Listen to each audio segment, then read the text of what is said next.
ശനിയാഴ്ച രാവിലെ തേങ്ങയിടാൻ തൊഴിലാളികളുമായി എത്തിയപ്പോൾ സിപിഎമ്മിന്റെ പ്രാദേശിക നേതാക്കൾ ഇടപെട്ട് തൊഴിലാളികളെ തടഞ്ഞെന്നാണ് പരാതി. ഇത് ചോദ്യം ചെയ്ത് തങ്ങളെ അസഭ്യം പറഞ്ഞു.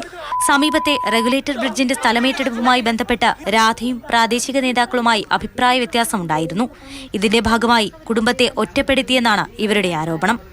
ആദ്യം ഒരു വർഷം നമ്മളിവിടെ ജീവിക്കാനേ സമ്മതിച്ചില്ല. ഇവര് നമ്മൾ ക്രിമിനൽ കേസ് കൊടുത്തത് കൊണ്ട് ഒരു വർഷത്തെ പിരിവ്, നമ്മളിവിടെ ഒരു 25 കെട്ട് തേങ്ങ ഒരു പരിക്കലിനുണ്ടാവും. അങ്ങനെ ഒരു വർഷത്തെ പിരിവ് ഒരു ഫുള്ളെടുത്തു. പിന്നെ നമ്മുടെ ഷെഡിൽ ഒരു 40 കെട്ട് തേങ്ങ ഉണ്ടായിന്, അതെല്ലാം ഇവരെടുത്തു കൊണ്ടുപോയി. എന്നാൽ പ്രദേശത്തെ തൊഴിലാളികളെ ഒഴിവാക്കി പുറത്തുനിന്നും തൊഴിലാളികളെ കൊണ്ടുവന്നത് ചോദ്യം ചെയ്യുക മാത്രമാണ് ചെയ്തതെന്നും രാധയും മകളുമാണ് പ്രകോപനമുണ്ടാക്കിയതെന്നുമാണ് പാർട്ടിയുടെ നിലപാട്. അത് അവർ സ്വയം ഉണ്ടാക്കുന്ന ഓരോ പ്രശ്നങ്ങളാണ്.